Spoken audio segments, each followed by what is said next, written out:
Coaching quota centre क्यों? Quota आप लोग जाना था राजस्थान में बात सबसे बड़ा कोचिंग हब है जहाँ लोग इंजीनियरिंग और डॉक्टरी के कोर्स करे जाते हैं।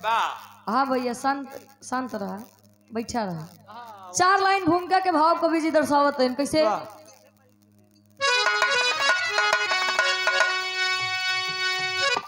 नादान पंछी को उन्मुक्त उड़ने दो,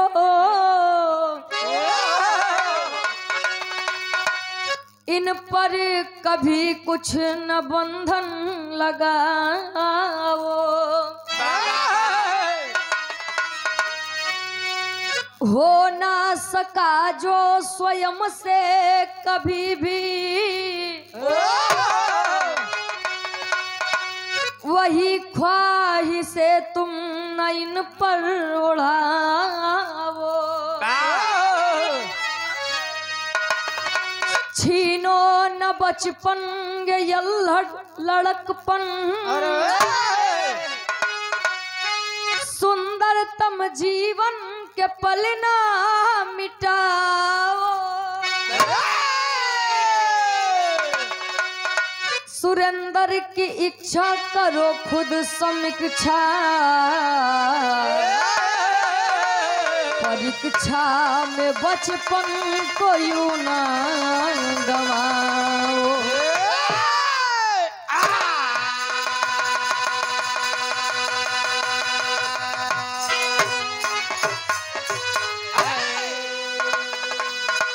नादान पंछी को उन्मुक्त उड़ने दो।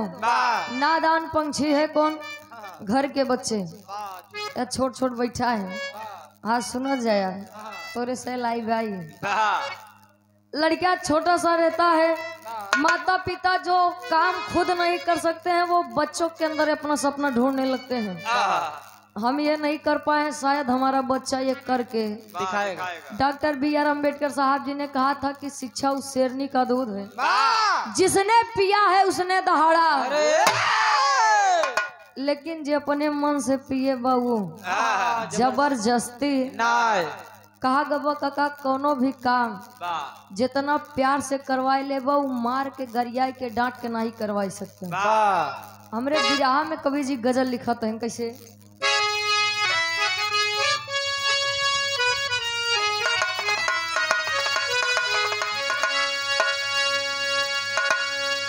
आशिक कहता है अपनी मासूका के लिए। हमारे प्रयागराज के बिरहा सम्राट दादा स्वर्गीय श्री राम कैलाश यादव जी एक बात कहा करते थे कि तेरी मेरी आंख लड़ी लोगों ने बदनाम किया। अरे तेरी मेरी आंख लड़ी लोगों ने बदनाम किया, कहा दुनिया को बक्कई दे हम तू अपन काम किया। केहू केहू कहेला उमरिया के दोस्त बा, कही के गए सूरदास जी सब नजरिए के दोस्त बा। आशिक का बका कहे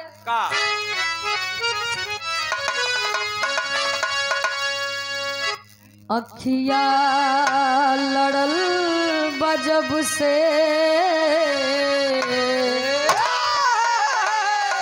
अखिया लड़ल बजब से, दिल में करार नहीं थे। अखिया लड़ल बजब से, वाह भैया।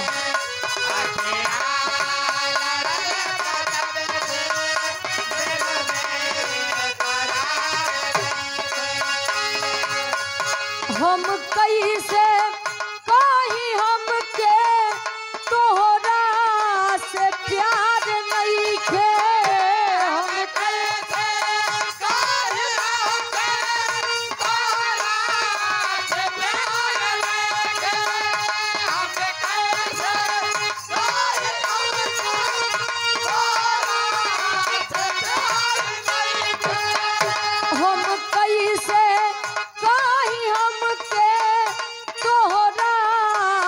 प्यार नहीं थे। अखिया लड़ल बजब से, दिल में करार नहीं थे। अखिया लड़ल बजब से,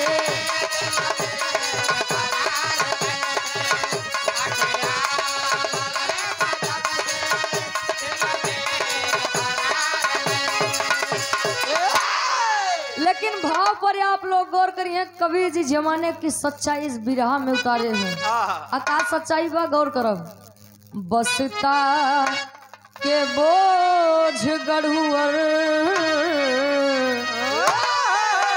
बसता के बोझ गढ़ुअर, बचपन दबा गइल बा।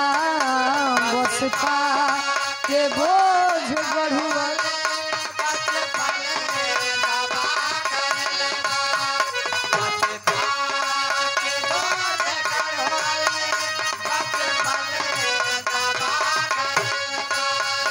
कैसन जमाना आइल, शिक्षा सजा भइल बा। कैसन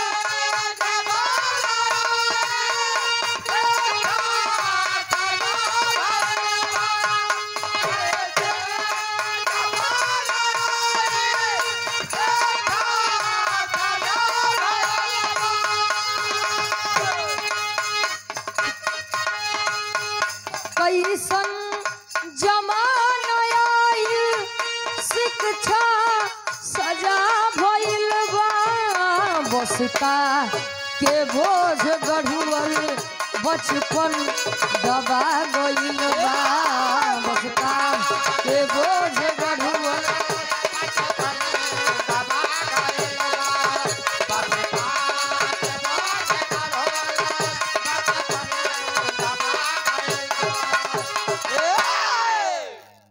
बसता के बोझ गढ़ुअर, बचपन दबा गइल बा। कैसन जमाना आइल, शिक्षा सजा भइल बा। शिक्षा हमें नहीं कहते कि शिक्षा लेव या देव गलत बा। शिक्षा लेना गलत है, शिक्षा देना गलत है। पढ़ेंगे लिखेंगे तभी जानेंगे कि हमारा अधिकार क्या है। लेकिन कोई काम उतना ही करिए जितने में खुशी मिल रही है। अगर जबरदस्ती कोई काम करेंगे तो घातक साबित होगी। काहे बोरे का कहते ही बिरहा में सिद्ध करम। हमरे बिरहा के कहानी की शुरुआत इस बार।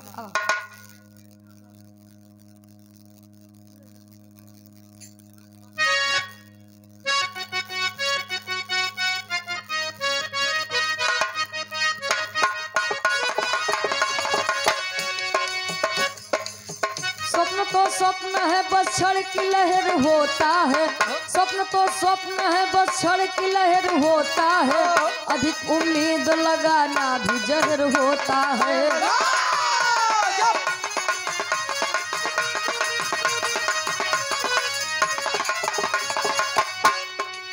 पुष्प खिलने दो, खुशबू हर दिशा में व्यापेगा। पुष्प खिलने दो, खुशबू हर दिशा में व्यापेगा। उन्मुक्त उड़ने दो, पंछी गगन को नापेगा।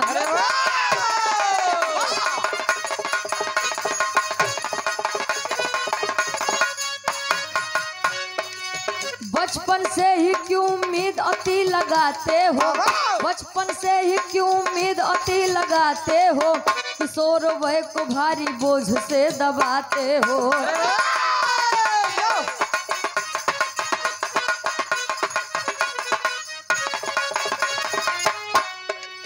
ABCD टेबल में दबी किलकारी है। ABCD टेबल में दबी किलकारी है। अल्फा बीटा अब किशोर युवा पे भारी है।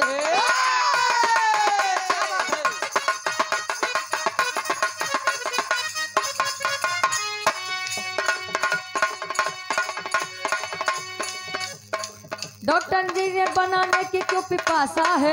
डॉक्टर इंजीनियर बनाने की क्यों पिपासा है।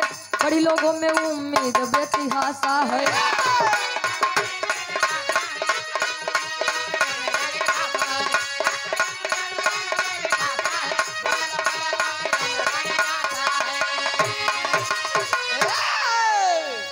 बिरहा की कहानी आप लोग ध्यान से समझिए। आसान आप पूर्ण विश्वास बात कहानी शीशक के जैसे साफ हो जाए। स्वप्न तो स्वप्न है, बस क्षण की लहर होता है। अधिक उम्मीद लगाना भी जहर होता है। कहा गया है अत्र सर्वत्र वर्जते हैं। जहाँ पर अति आ गया वहाँ पर विनाश है। जहाँ कोई चीज अगर ओवर करेंगे देखा अगर खाना ऊबर खाई ले अपच कह दे तो डॉक्टर हेरे के पड़े। वैसे नहीं शिक्षा बा, जब ले लड़किया अपने खुशी से ले तब तो ठीक बा। आ जब जबरदस्ती इज्जत के बोझ दे के लड़किया का बढ़ावे के कोशिश करवा तो ना लड़किया पढ़ पाए और न तहार मान सम्मान बचा पाए। अंत में हाल का हुए खुद खुशी कैले। बिरहा के कहानी आप लोग समझिए। ये आजमगढ़ उत्तर प्रदेश अराजी बाग में एक छोटा सा परिवार रहता था। परिवार के मुखिया संतोष प्रजापति जी ट्रेवल एजेंसी के मालिक थे। पत्नी हाउस वाइफ है, गृहिणी है, घर में 2 बच्चे हैं। बड़ा बेटा मनीष, छोटा बेटा सौर। मनीष जब 10वीं की परीक्षा पास करता है अच्छे नंबर से, पिता खुश हुए, बच्चे को गले से लगाए और बोले बेटा परिस्थिति वश तो हम इंजीनियर नहीं बन पाए, लेकिन तुम में हमारा सपना दिख रहा है, तुम इंजीनियर बनो।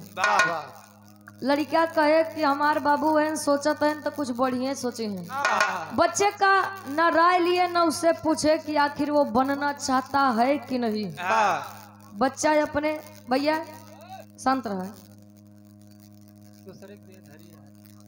हाँ बैठा रहा, हाँ भैया अरे बिल्कुल गरिया दे, बिना गरिया ही न जा, परेशान न हो। हाँ भैया कहानी आप लोग समझिए, कहानी से भटकी है ना। यार एडमिशन के लिए तैयार हो गए माता पिता, छोटा भाई सौर जा करके राजस्थान के कोटा शहर में बच्चे का एडमिशन करवाए और बताया जाता है कि इंजीनियर बनने के लिए जेई क्वालिफाई करना पड़ता है। गए, आज माता पिता अपने उस छोटे से बच्चे मनीष को समझा रहे हैं, ट्रेन पे बैठा है, गीत लागत बा।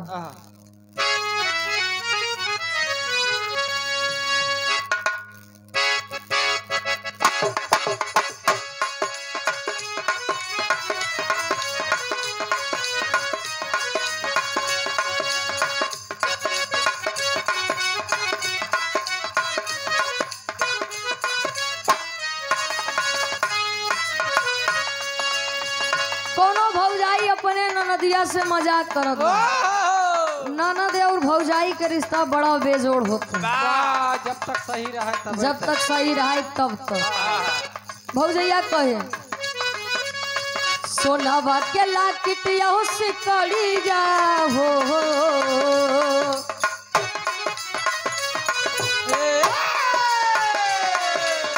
सोनावा के लाकिट सिकड़ी जा हो, बतावा ननदो के कर दी हलहा।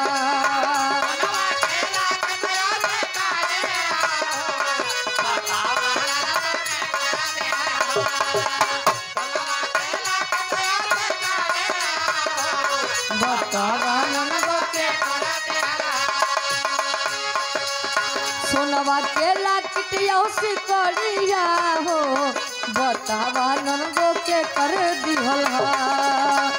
दोनों गलिया पे दांत के निशानिया हो, बतावा चुम्मा के कर ली हलहा।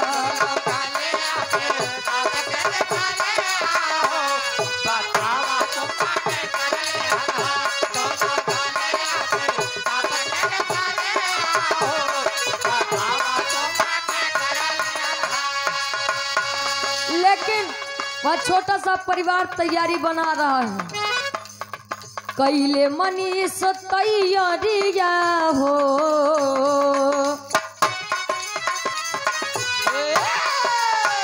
कैले मनीष तैयारिया हो, सपनावा सजावे बबुआ।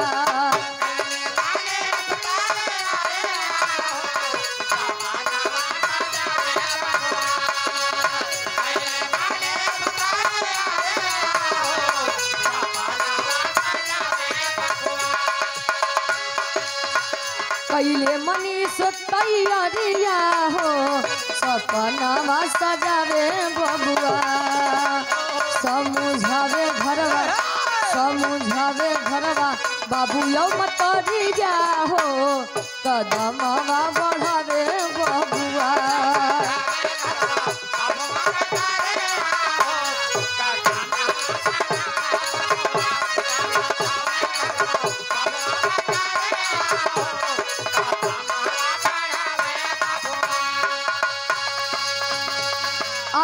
से ट्रेन पकड़े लोग कोटा शहर के लिए। मातारी पहली बार समझावत हो अपने लड़किया के।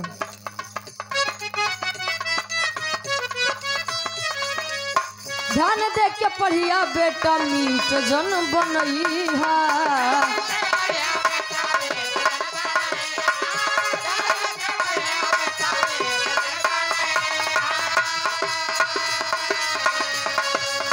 अपने काम से मतलब रखिया घूमे मत जइहा।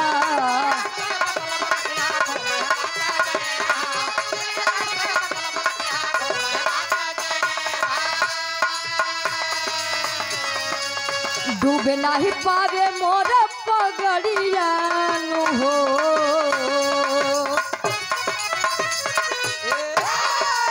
डूबे नहीं पावे मोर पगड़िया हो।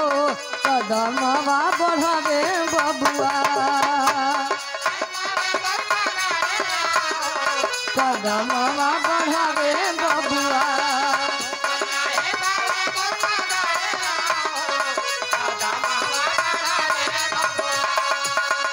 समझावे घरवा बाबू यो मतरिया हो। सपनवा सजावे बबुआ।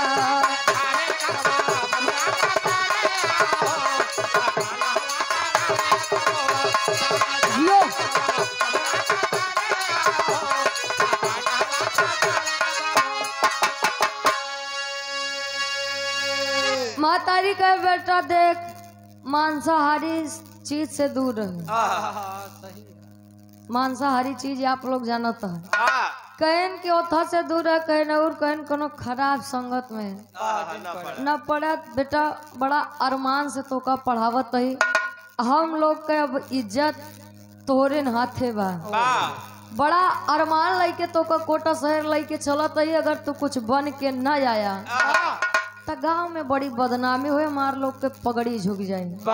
लड़किया के पहले टेंशन दे देन कि अगर कुछ बनबा तब तो नाम हो। अगर न बनबा तो गांव में हम लोग जलील और बदनाम हो जाए। लड़की शहर आए तो शहर एडमिशन करवाए। बच्चे का एडमिशन जब करवा दीजिए, फाउंडेशन कोर्स करवा रहे हैं। उसमें यह होता है कि बच्चा प्रतिस्पर्धी परीक्षाओं की भी तैयारी करेगा, साथ ही अपनी 11वीं 12वीं की भी परीक्षा आगे जारी रखेगा। आए 2-4 दिन साथ रह के चले गए। बेटा हॉस्टल में रह रहा है, कोचिंग कर रहा है। और कोचिंग का नियम था कि हफ्ते भर में 3 बार टेस्ट होगा और 1 लेवल का नंबर आना चाहिए, जिससे पता चल जाए कि आप इंजीनियर बनने के लायक हैं कि नहीं। परीक्षा हो रही है लेकिन बच्चे के साथ घटना घट रही है। का घटना घटे गीत लागत बा।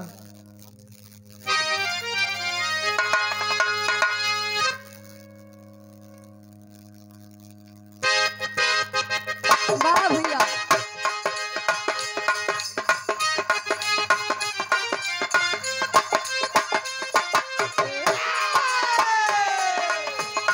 कोनो वही कहे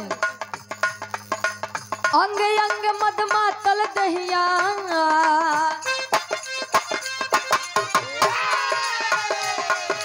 अंग अंग मदमातल दहिया खिल के भइल कचना।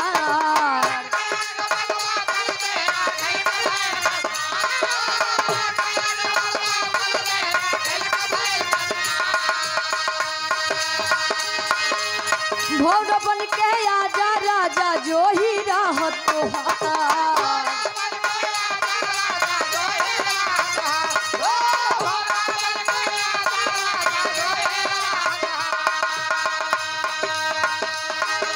अंग अंग मदमातल दहिया खिल के भइल कचना।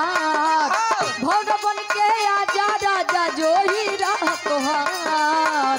मोरे बलमुआ हो मोरे सजनवा हो, तो बोले करैबा इंतजार। मोरे बलमुआ हो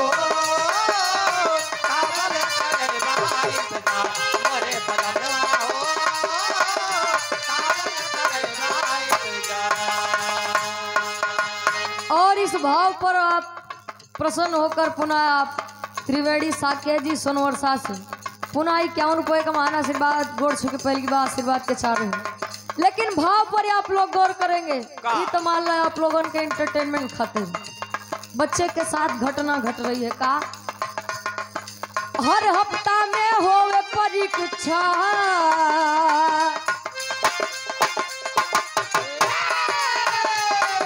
हर हफ्ता में होवे परीक्षा, भारी पड़ल दबाव।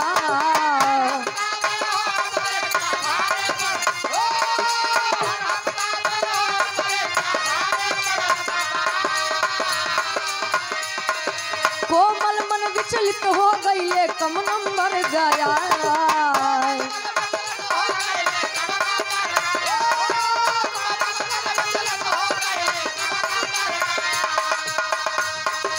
हर हफ्ता में होवे परीक्षा, भारी पड़ल दबाव।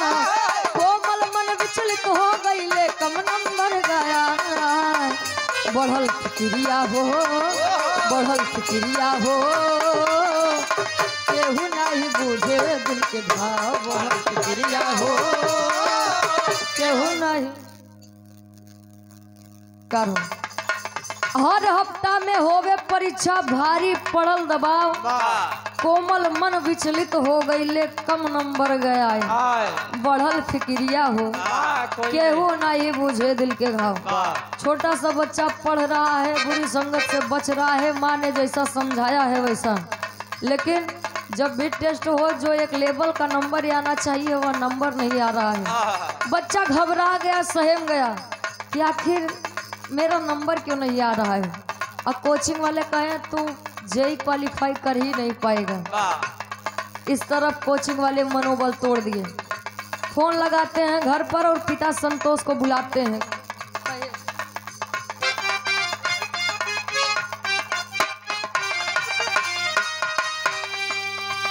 आप परम आदरणीय छोटे लाल पिता दुलारे साकेत जी, ग्राम महुहार की पवन धरती से 51 रुपए का महान आशीर्वाद। कोचिंग वाले घरवा पर फोनवा लगवले,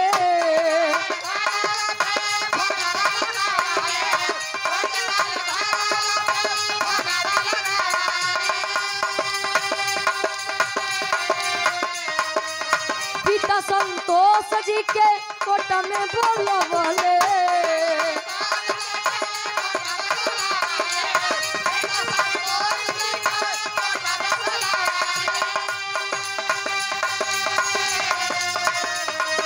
आजमगढ़ से गाड़ी धोइले,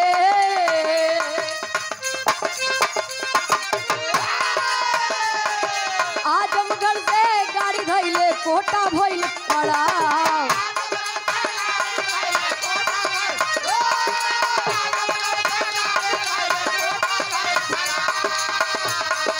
आजमगढ़ से गाड़ी धोइले, कोटा भइल पड़ा। बढ़ल फिक्रिया हो, बढ़ल फिक्रिया हो, केहू नहीं बुझे दिल के घाव। बढ़ल फिक्रिया हो,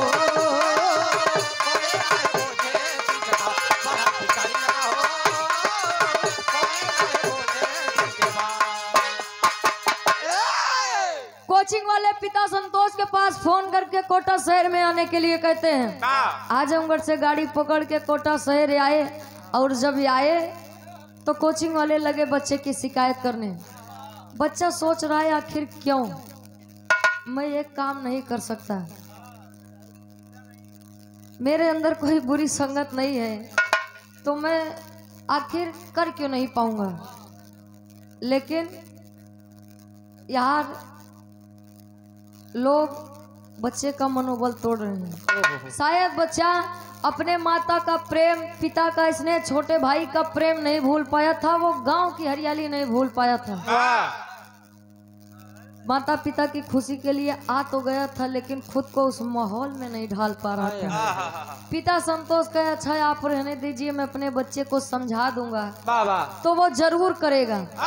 पिता संतोष ले जा करके एकांत जगह में समझा रहे हैं। टेरी के भाव में कवि जी लिखत बाते हैं। आप कैमरामैन शरद कुमार सोनवर्षा से भैया जी के द्वारा इस भाव को समझते हुए 101 रुपए का महान आशीर्वाद।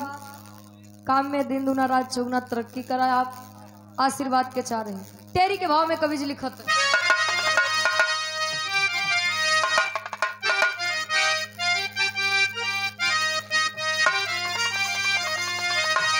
अरे शिक्षा भी अब हथियारी हो गई,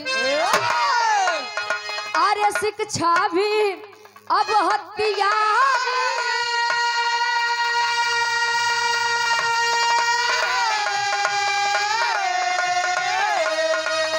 शिक्षा भी अब हथियारी हो गई, बचपन बिखर गया उम्मीद का बोझा भारी, अरे हो भारी, अरे हो भारी।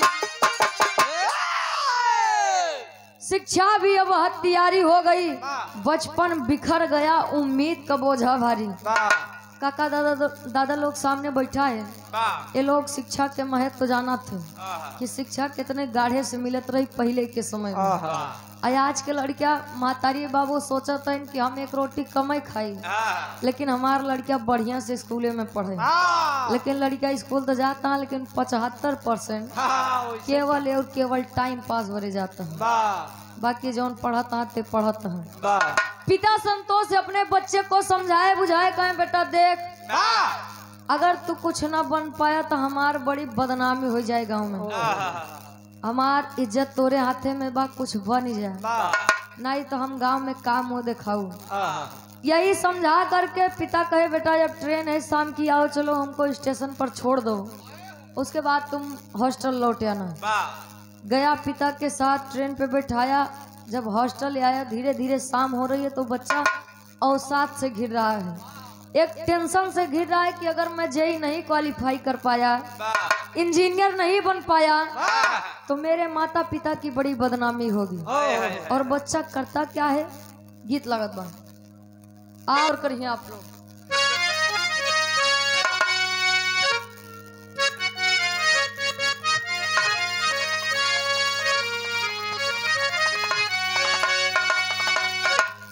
बच्चा हॉस्टल में आता है, यही बातें सोच के समझ के घबरा रहा है, डर रहा है, चिंता से घिरा हुआ है, मैं जेई नहीं क्वालिफाई कर पाया तो पिता की बदनामी होगी। और यही सोचते सोचते मन में विचार आ गया कि अगर सारी उम्मीदें मुझसे हैं, अगर मैं ही ना रहा तो शायद है ना पिता की बदनामी होगी और ना ही कोई इनका मजाक उड़ाएगा। बच्चा जा करके कमरे के चादर के फंदे से लटक करके पंखे से अपनी जान दे देता है। क्यों जान दे दिया? का इसके जिम्मेदार माता पिता थे, टीचर थे, या वो खुद ही था?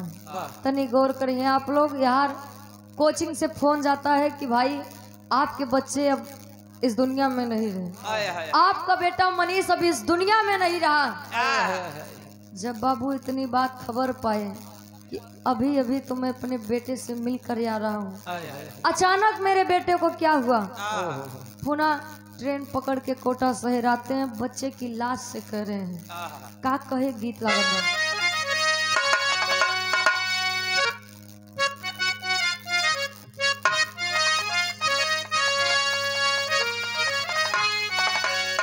रास्ते में रहले बाबू,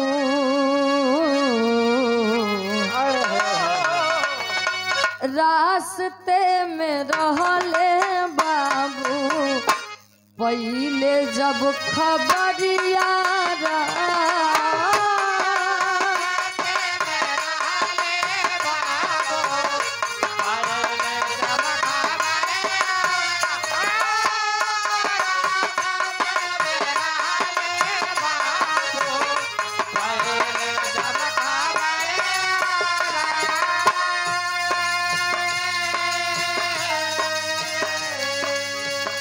रास्ते में रहले बाबू,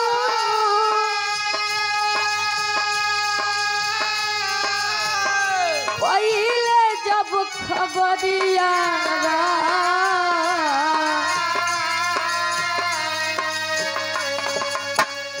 वापस अइले कोटा शहर, वापस अइले कोटा शहर, बरसे नजरिया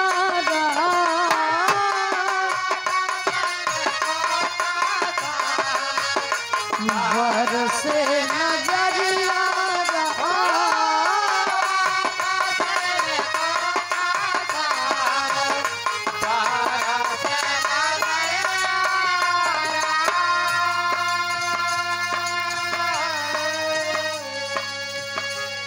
कोटा शहर में आकर के अपने उस मासूम बेटे मनीष की लाश लेकर गोदी में लेकर बच्चे से कह रहे हैं, का कहे,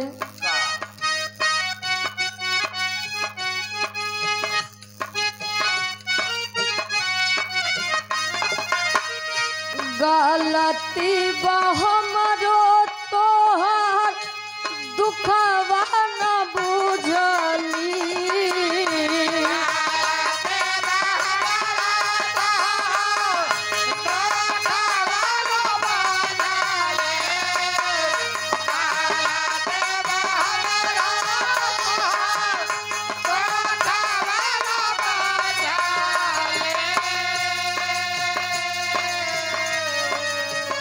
कहत रहला घरे चला हम ना समझली,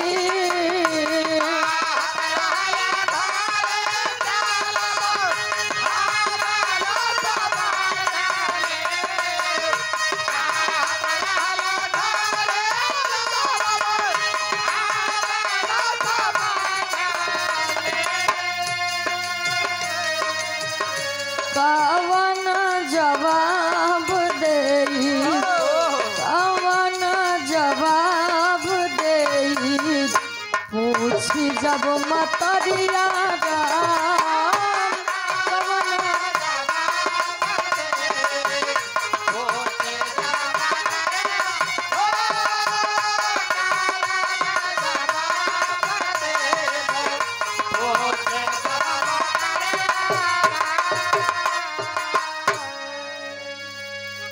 बेटे की लाश से करें, बेटा तूने हमें संकेत तो दिया कि तेरा मन यह काम करने का नहीं है, लेकिन फिर भी मैं अपनी उम्मीदों से तुझे बोझ के तले दबाए रखा था, और काश अगर मैं समझ जाता तो आज तू मेरे साथ मेरे घर होता।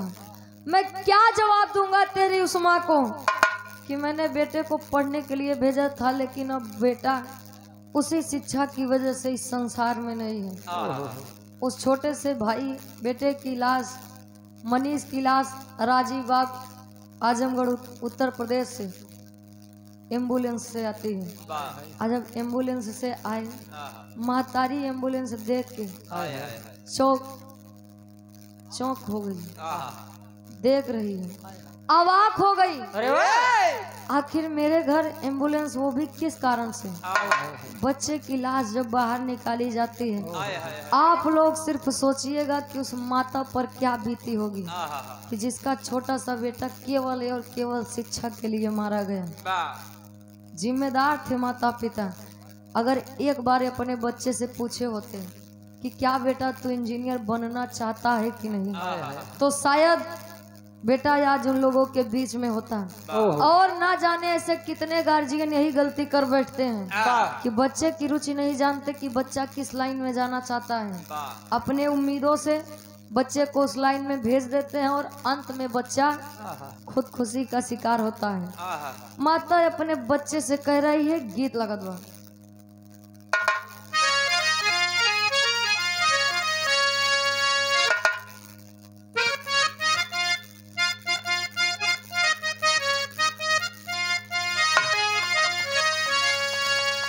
तर्ज से बढ़िया कवि जी फर्ज में लिखत है, एक बेबस लाचार माँ की हालत क्या है। कवि जी दर्शा रहे हैं, केवल आप लोग महसूस करेंगे। माँ कह रही है, उठा उठा मोरे लाल कुछ खाई ले बहो,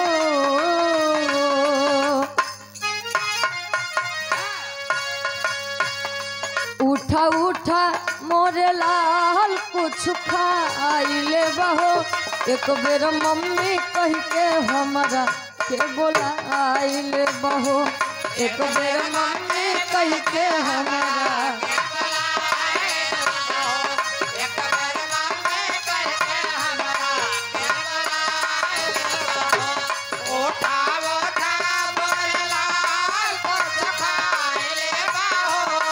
उठा उठा मोरे लाल कुछ खाई ले बहो, एक बेर मम्मी कह के हमारा के बोलाई ले बहो, एक बेर मम्मी कह के हमारा। कह रही है बेटा, ए बेटा, जब भी आता था तब मुझसे कहता था कि माँ ये लाओ वो लाओ खाने को।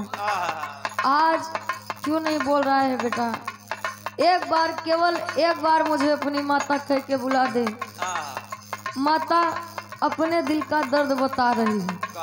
क्या बताए आप इस भाव को? जान ले इस छालाल हम नहीं जनली, हम नहीं जनली,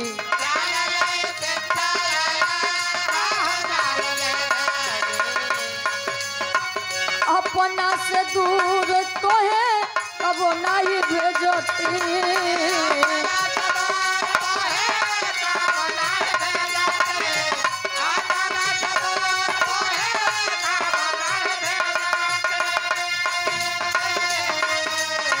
जान ले शिक्षा लाल हम नहीं जनली, अपना से दूर तो है कब नहीं भेजती,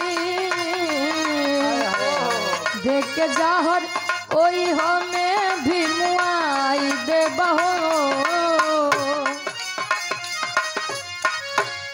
देख के जाहर ओई हमें भी मुआई दे बहो, एक बेरो मम्मी कह के हमारा के बुलाई ले बहो, एक बेरो मम्मी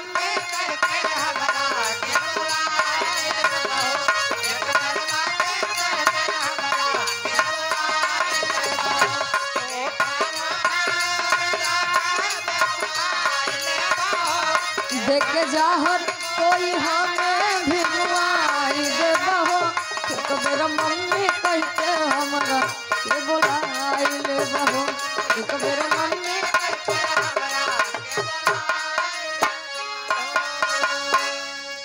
माता कह रही अगर बेटा हमें पता होता कि ये शिक्षा तेरी जान ले लेगी, ये शिक्षा तेरे लिए हथियारी बन जाएगी, हम तुझे अपने से दूर नहीं भेजते।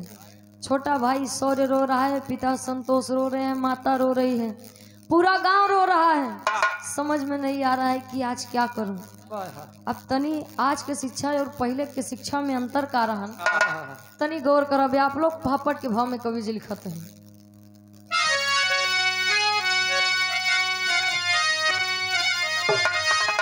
अरे तब पहले के शिक्षा रहा महान ज्ञान गुण सागर हो, तो पहले के शिक्षा रहल अब महान ज्ञान गुण सागर हो, आज खुलल बा शिक्षा के दुकान ज्ञान गुण सागर हो, आज खुलल बा शिक्षा के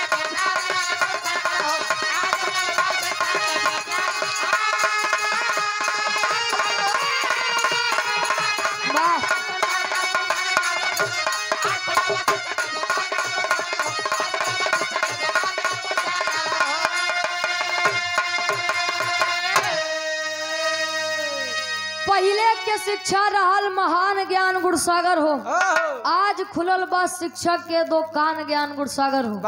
आज के माई बाबू देखा था लड़कियन का सरकारी स्कूल नहीं भेजा था, क्यों? वहाँ बढ़िया से शिक्षा नहीं बा, लेकिन अगर बहरे कोचिंग दे के होए तो मास्टर सरकारी बा बढ़िया शिक्षा दे।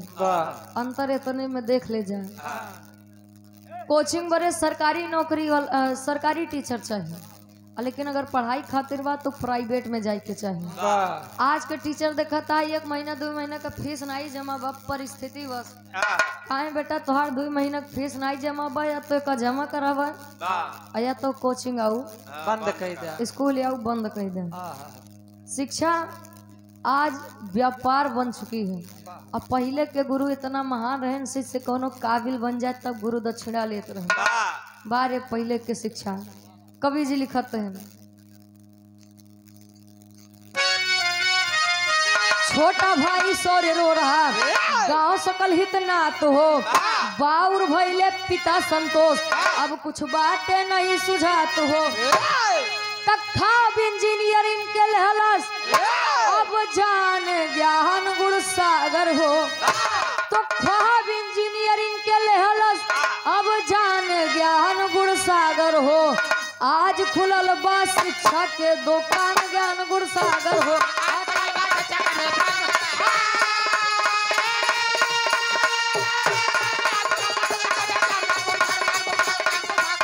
वाह।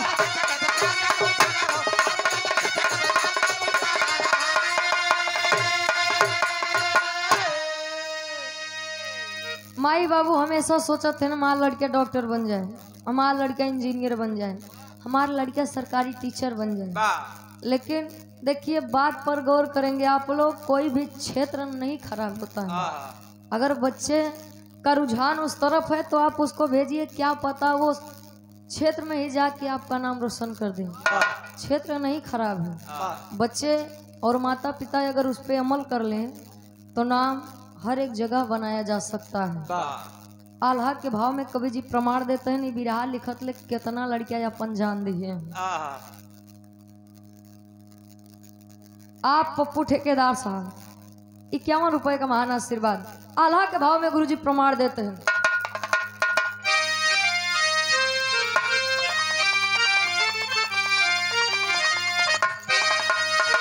हो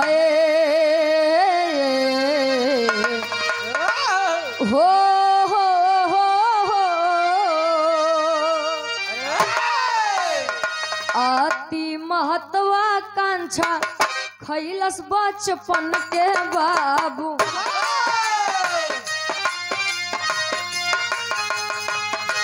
खो खो कबड्डी गुल्ली डंडा गाहेरा।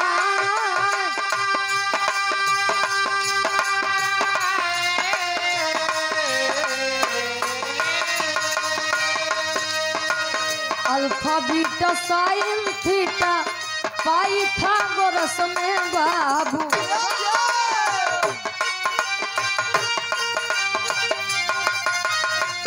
बटनी बाई लोजी में गइल बा सब भूला।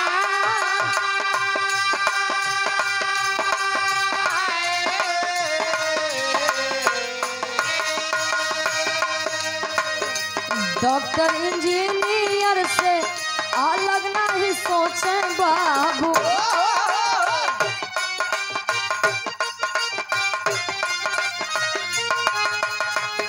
बचपन के इच्छा सब देहलन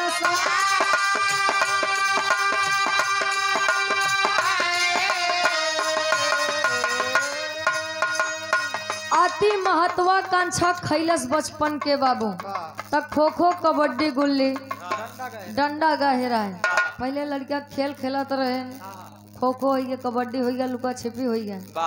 आज के लड़किया जब से मोबाइल पाए, मोबाइले में खुद गेम का इतनी बढ़िया बढ़िया व्यवस्था बा, कतो जाए जरूरत नहीं बा। लेकिन जौन मजा पहले के खेल में रहन, पहले के संस्कार में रहन, पहले के जमाने में रहन, शायद वो चीज आज के समय में नहीं बा। लोग तरसत हैं पहले जैसा माहौल पावे खातिर। बताया गया 2015 से 2023 के बीच में 121 बच्चों ने अपनी जान दी है, सिर्फ और सिर्फ इसी के शिकार होकर कि हम पढ़ने आए हैं, अगर कुछ बन नहीं पाए पिता की बदनामी होगी, इसीलिए अपनी जान दे देते हैं। 2023 में 26 बच्चों ने अपनी जान दी थी, जिसमें से 21 छात्र थे और 5 छात्राएं थी। क्यों हो रहा है ऐसा? एक बार फिर से हाथ जोड़ के निवेदन बा, गार्जियन लोग बैठा घरे लड़कियां हुई हैं तो एक बार जरूर पूछ ल तुहार बने की इच्छा का बा। नहीं तो पता लग जबरदस्ती भेजा। पढ़े लिखे तो ठीक बा, नहीं पढ़े तो जौन हाल मनीष के बा वही हाल शायद आपो के घरे के लड़का के हो सकत है। तो विचार करिए या कहानी पे। कहानी के संदेश बस ये बा कि गार्जियन लोग जागिए, बच्चा क्या करना चाहता है आप उसको जानिए। आखिरी में खड़ी के भाव में कवि जी लिखत है,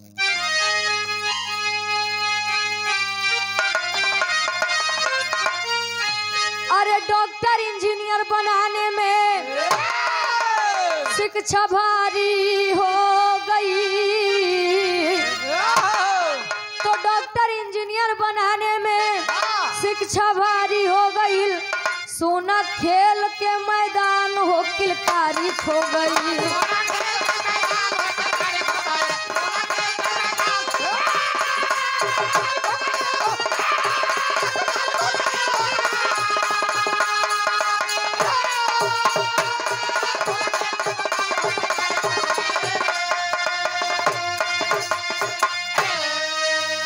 कहे जन्म लिए बचवा के व्हाट डू यू सिखावे हो तालू का छिपी ताता थैया खेलना बतावे हो।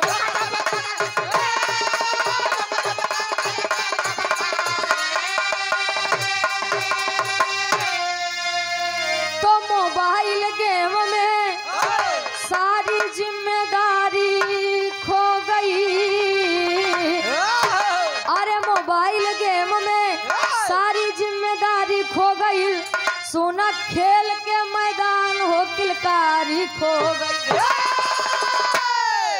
लड़का नान के रहे तबे लोग ABCD 1 2 3 4 5 6 7 8 यही सब रट्टा मार दी है। कहीं मार गदेलत ABCD पढ़त है। हमार लड़किया तो 1 2 पढ़त है। लड़किया का रटाई के हिंदी देखा था क्यों पसंद ही नहीं हुआ। हाँ, जो हमारी मातृभाषा होकर क्यों पसंद ही नहीं हुआ लोग अपने लड़किया का इंग्लिश मीडियम में पढ़ावत है। इंग्लिश ज्यादा चाहिए और हिंदी कम चाहिए। बारे जमाना डिजिटल इंडिया बा का करबा। लड़किया देश छोड़ के विदेश जाता है पढ़े खातिर भैया। और देश वाले विदेशियों की नकल कर रहे हैं पहनावे से लेकर खाने पीने तक। और विदेशी हमारी नकल करते हैं भैया। बारे जमाने के लोग ज्यादा कुछ न कहा, बस जागिए समझिए तभी हमारा देश आगे बढ़ेगा। नहीं तो अगर अपने अपने में परेशान रहा यहाँ तो लोग सोचते हैं 2 टाइम का खाना मिल गया बस बहुत है। दुनिया या समाज में का होत बा, देश में का होता है हमसे कोनो लेना देना है नहीं। जौन होता है जौन सब देखेंगे वही हम देखत। यही सोच बदल लीजिए, भारत देश अपने आप विकासशील देश बनता चला जाएगा। आखिरी में खन्नान के परिचय बा। गुरु बिहारी गुरु गणेश मत छीनो बचपन की लाली।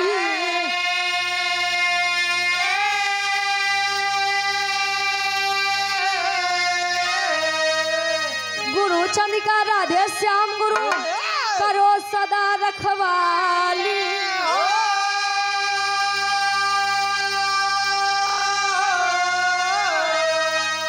अरे शिक्षा भी अब हथियारी हो गई। रुचि कवि सुरेंद्र दया करा मातारी। शिक्षा भी अब हथियारी हो गई।